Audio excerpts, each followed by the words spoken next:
Hi, everyone. Good afternoon and welcome. My name is Dave Skutnik. I'm the Regional Communications Director for the American Red Cross of Southeastern Pennsylvania. Honored to serve as our MC and host of our call today. This call is about celebrating you, our generous donors, and the incredible impact that you made after both Hurricanes Helene and Milton, which hard to believe it's already been 1 year. In today's brief update for you, you're going to hear from our regional CEO, Jennifer Graham, a volunteer, Eileen, who serves on the front lines. If we can go to the agenda slide real quick, Shavar. And we'll also hear from a fellow donor whose story reflects the ripple effect of compassion, and that's Christiane Clymer, who is the executive director of the PHLY Foundation and part of Philadelphia Insurance. So lots of guests lined up for you. We'll do some Q&A after we talk to you for a few minutes, and then we'll wrap it up and get you on your way to the rest of your Thursday. So just to recap, since it's been a year, you may forget what Hurricane Helene and Milton were. That was last September. Hurricane Helene tore through the southeastern United States, left a trail of destruction from the west coast of Florida all the way up into the Carolinas. In Florida, it was a 20-foot storm surge that inundated communities and wiped out homes. And in the Appalachian Mountains, almost a year's worth of rain fell in just a couple of days. Western North Carolina, particularly the city of Asheville, a big tourist destination, dealt a catastrophic blow from that storm. Surrounding mountain communities just experienced severe damage. Roads, utilities, everything just completely wiped out and had to be kind of rebuilt from scratch. We do have a few photos to show you of some of the Red Crossers that were on the ground in the immediate aftermath of Helene and Milton.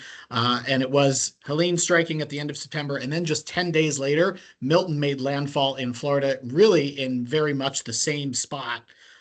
So Florida was kind of dealt a double blow from these two systems in just less than 2 weeks' time. So as a result of this widespread disaster, the American Red Cross launched a large-scale emergency response that spanned across 10 states in the Southeast.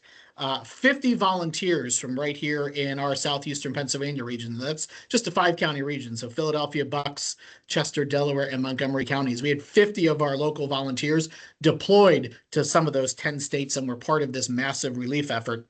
So to talk about our volunteers, the work that they did, and how it was that you supported that work is our regional CEO, Jennifer Graham. She is the regional CEO for the American Red Cross of Southeastern Pennsylvania. Jen? Thank you, Dave, and good afternoon, everybody. Thanks for joining us. So as Dave mentioned, it's been 1 year since Hurricanes Helene and Milton devastated the South, 10 states. The scale of the disaster was staggering, and the need for help immense. Some survivors escaped with little more than truly the shirts on their backs in that moment. Powered by our compassionate donors, Red Cross teams mobilized quickly, navigating washed out roads and lots of storm wreckage.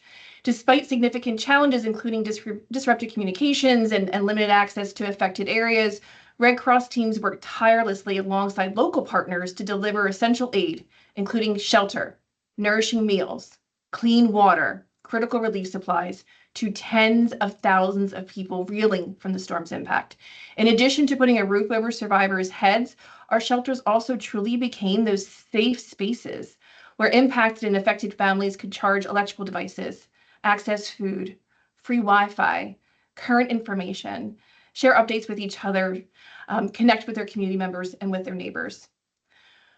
For many hurricane survivors, the immediate aftermath of the storms was just the beginning of the disaster. And some of the hardest hit communities from Florida to North Carolina, many residents endured weeks and weeks without electricity, without running water, without reliable road access. And the Red Cross remained on the ground in those heavily impacted areas for months, helping navigate through these hardships with the families and communities that we had the opportunity to interact with.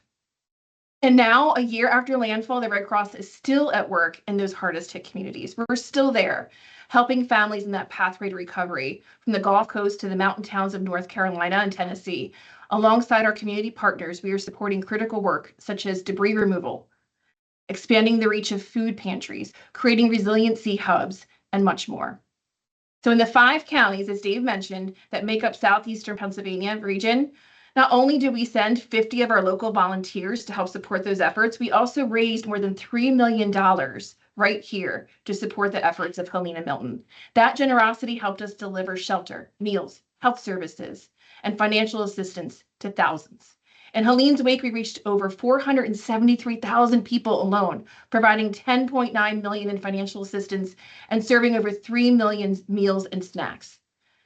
Then, when Milton struck just days later, we were already mobilized, supporting an additional 20,000 evacuees after landfall. And as roads reopened and bridges were repaired, Red Cross emergency response vehicles reached remote and isolated areas with food, water, relief supplies.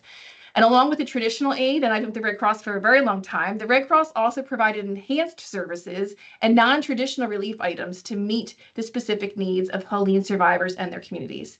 For example, in Western North Carolina, we worked alongside local volunteers and partners to deliver critical support to mountain valleys and rural towns where flooding had cut off truly everything, access to basic services, and left residents truly stranded. So as part of Operation Mountain Hope, Red Cross teams delivered supplies like laundry and shower trailers, generators, spark plugs, cooking stoves, ready-to-eat meals, drinking water, filtration straws, power banks, and more to help people in need. And that was new for us too, to really find those non-traditional ways to support thousands in these devastated communities.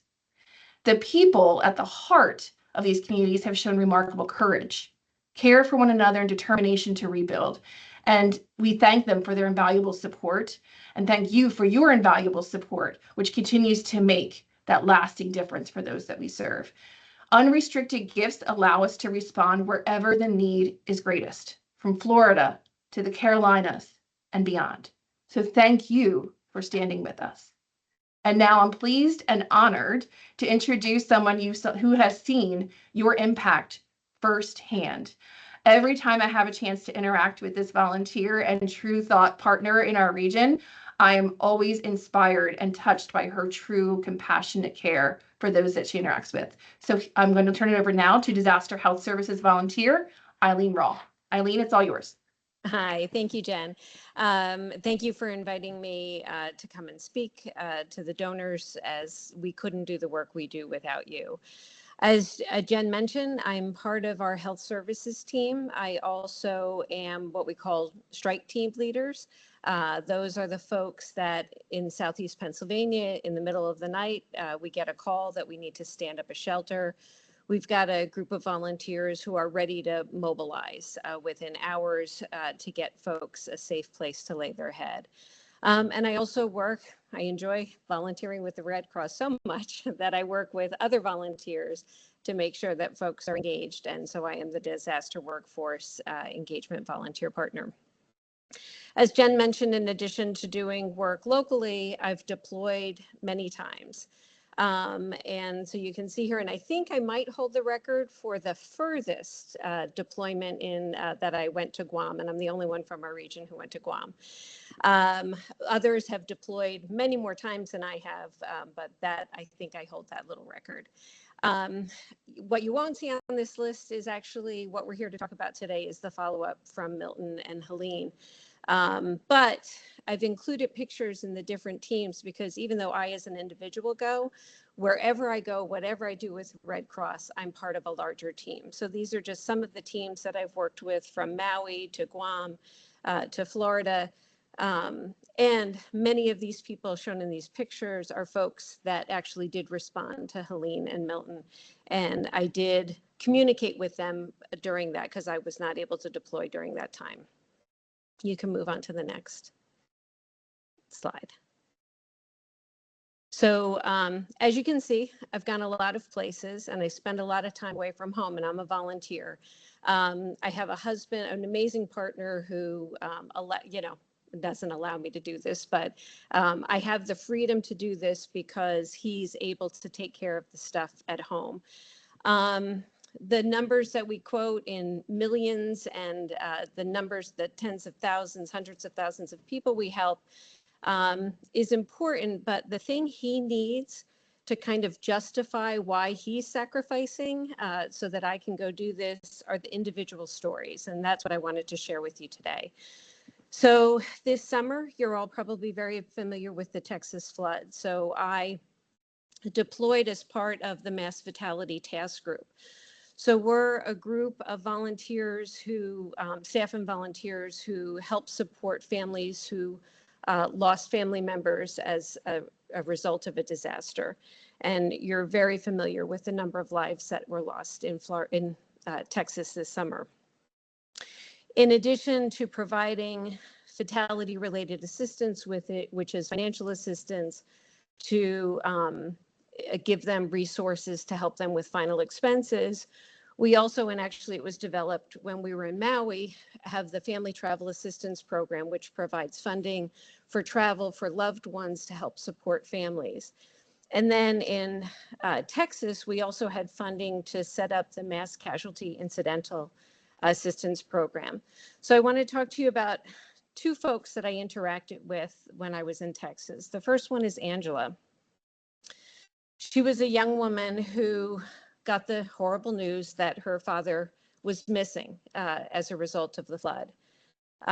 She lived out of state. She imagined receiving this news and knowing you need to get to Texas, but didn't have the money to do that. So a friend of hers offered to put her airline ticket on their credit card.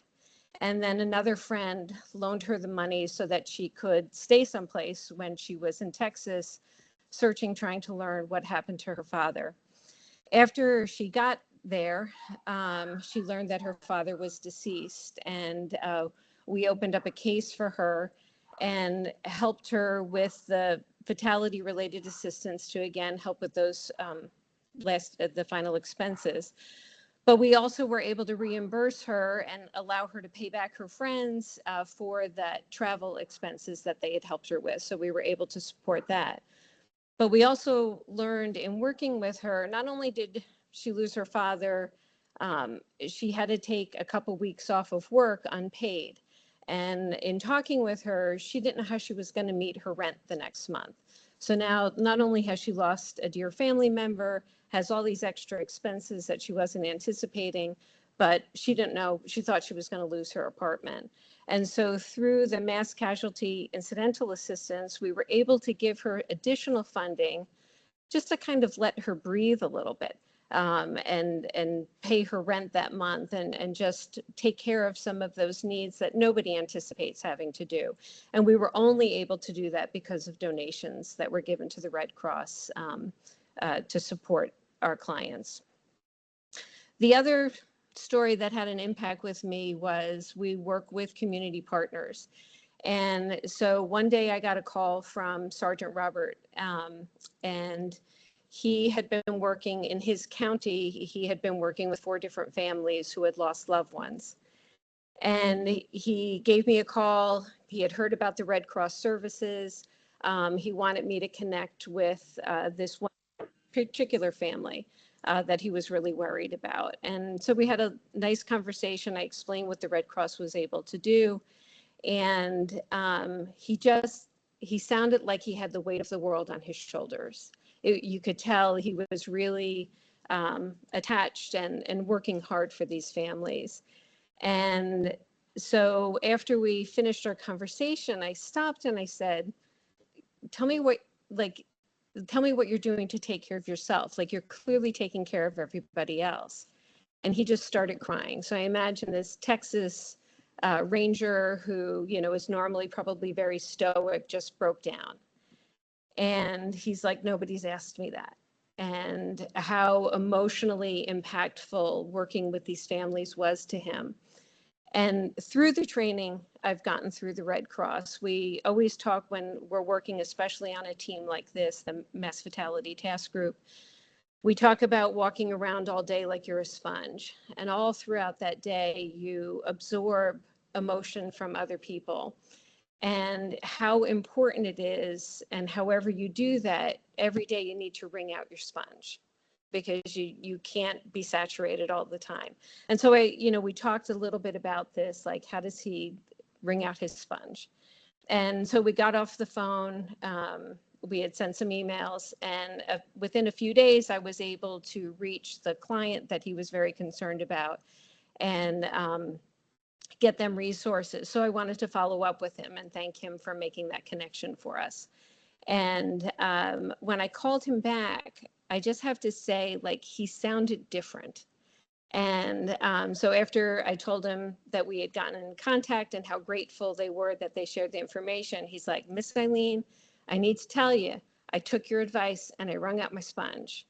And you could just tell the relief in his voice that he was learning that he not only needed to take care of everybody else, but in order to do that, he needed to take care of himself. And so I'm able to make those connections with folks in the community, both our clients as well as our community partners, because of the training and support that I've received from the Red Cross as a volunteer. So those are just like two little snippets of when I get to be in the right place at the right time with the right resources, to be able to help alleviate some of that suffering that folks are going through. And just could not do that without my husband's support, my family's support, but of course, all the Red Cross support, which we can't do without donors like you. So I just wanted to thank you for that and share that little piece of my experience. Thank you so much, Eileen, for representing the American Red Cross of Southeastern Pennsylvania from coast to coast and beyond. Certainly amazing work that you and the volunteers do, whether it's in Texas this past summer, Alaska right now, Guam, Hawaii, and everywhere in between, and of course, Florida to North Carolina last fall. Next, I'm introduced one of our donor partners who has helped make Eileen and all of the other volunteers' work possible. Christiane Clymer. Christiane is from Philadelphia Insurance Companies. Christiane brings a unique perspective to our conversation this afternoon as both the Corporate Social Responsibility Manager and the Executive Director of the PHLY Foundation, leading volunteerism, charitable giving, and grant-making efforts that connect Philadelphia Insurance Company's business goals with meaningful community impact. With experience in nonprofit leadership and corporate strategy, Christiane is passionate about creating opportunities that strengthen business, engage employees, and make a lasting difference. Christiane, thanks for being with us this afternoon. Over to you.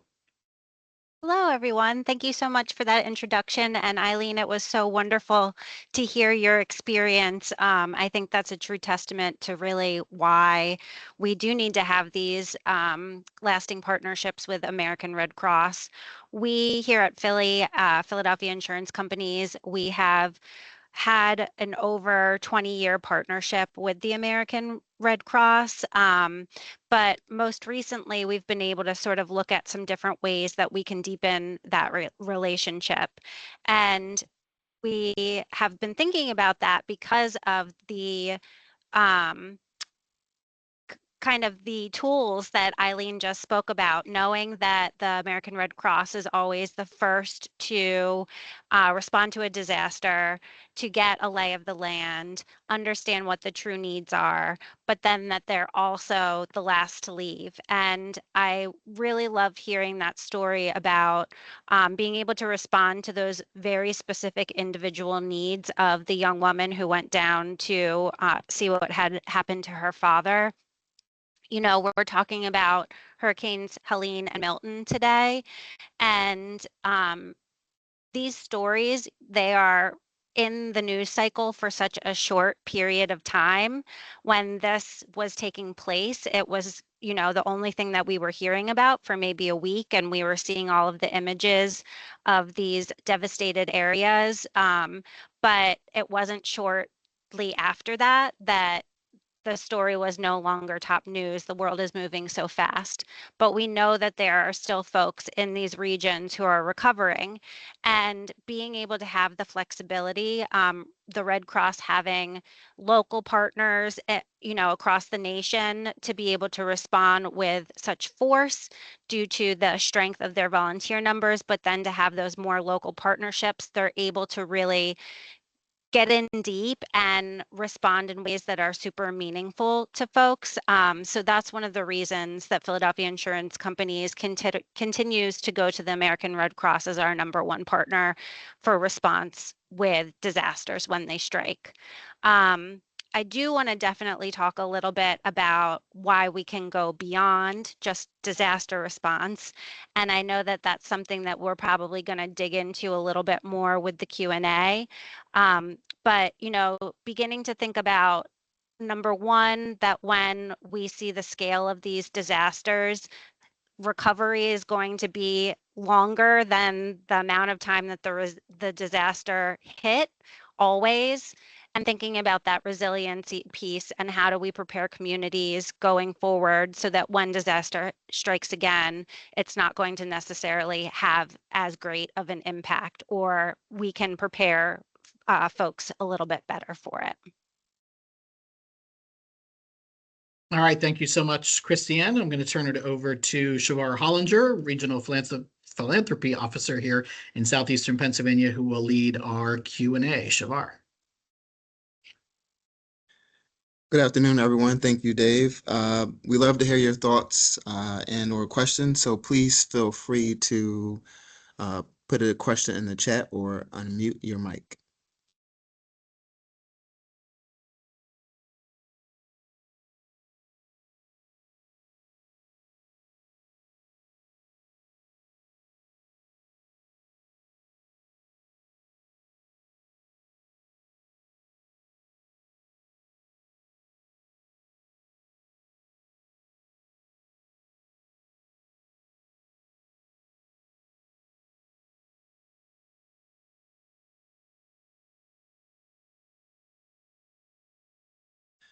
Okay, we don't have any questions yet, but Christiane, if you can just talk more about the things that Philadelphia Insurance is doing with the Red Cross so far as deepening the engagement on your end, I think that would be helpful.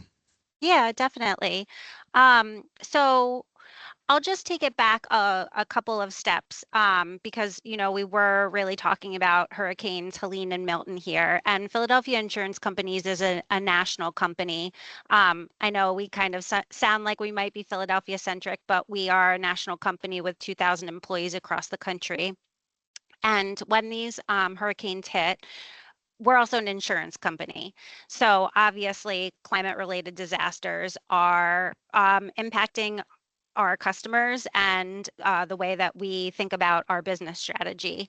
So when we watched these disasters move through, we of course had many, many employees that were asking what they could do to help to support. And oftentimes, corporate partners might think like, okay, we're hearing that there's so much water needed in an area, or they're looking for towels, and companies can set up in-kind donation drives. And as we learned more from the Red Cross, we found that those donations can sometimes actually overwhelm an organization, that everybody has the same good idea, right? And so when these disasters take place, setting up a in-kind donation can actually create a long-term impediment in some of the areas where they then have too much of a particular item and have to ship those items back out.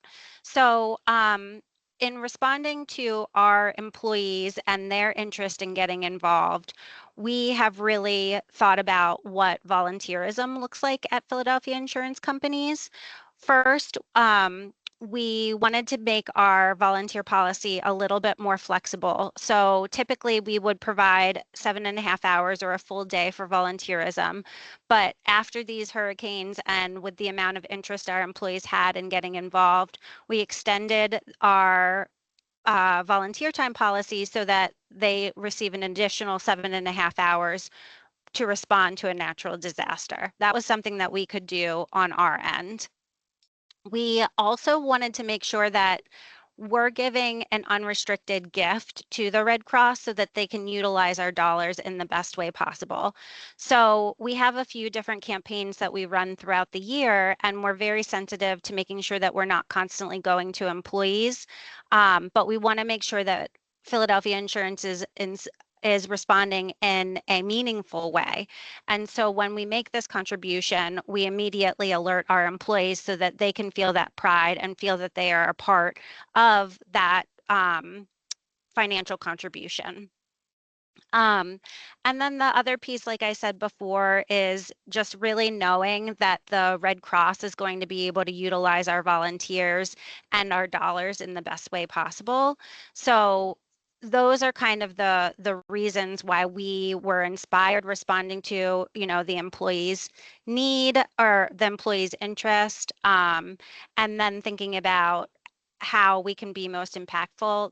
That's why we decided to partner with the Red Cross on both of the responses with Helene and Milton.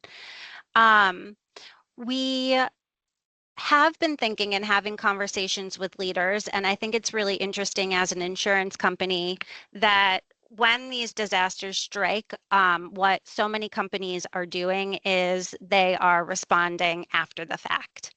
And we would never run our business this way, right? We don't wait for something terrible to happen and then decide, okay, it's time for us to take action. We are in tune with what's going on and we're constantly responding so that we can mitigate any potential problems. You know, I've learned more about risk management being here at Philadelphia Insurance Companies, and there's a number of different measures that we use, whether it's for safe driving or leaks, to make sure that our customers are getting ahead of things. And the American Red Cross has done the same thing. So we were really excited when we learned about their climate crisis initiative. And this is something that I've actually been sharing with some of our other group companies. It was particularly relevant after the California fires. And the climate crisis initiative is all about making sure that the Red Cross can get into communities, have conversations with folks, and help to make those communities more resilient when disaster does strike. Because at this point, we know that they are going to happen. So we had to be thoughtful about how we were going to present this to leadership. Quite honestly, our leadership had sort of gotten into the routine of like, well, when something happens, we react, and presenting it to them in a way that we could say, this is a way for us to be a leader. This is a way for us to, as an insurance company, really walk the walk. They were open to that and excited about the opportunity to really practice what we preach, both in our giving and in our business. So that's something that I would definitely encourage folks to look into to see how you can get involved. We don't want to just be constantly responding after the fact. We're grateful for organizations like the American Red Cross that know how to do it and they know how to be impactful. But if there are ways for us to get ahead of things and for us to save folks from loss of life, damage to their homes, and having to do such intense rebuilding, the Red Cross is ready to roll out some of those measures and be impactful in communities across the nation. Thank you. Really appreciate your time, Christiane. Shavar, I think we're out of time. I don't know if there's anything else in the Q&A. No, thank you again, Christiane and Eileen. It's been really great to have you both speak on the impact, and we really appreciate it. So back to you, Dave. All right. Thank you, everybody. Thanks for your attention, your compassion, your partnership with the American Red Cross. Your support empowers all of this response, what Eileen talked about, what Jen talked about, what I talked about. None of it would be possible without you and your support. So thank you. Have a great Thursday, everybody. Thank you.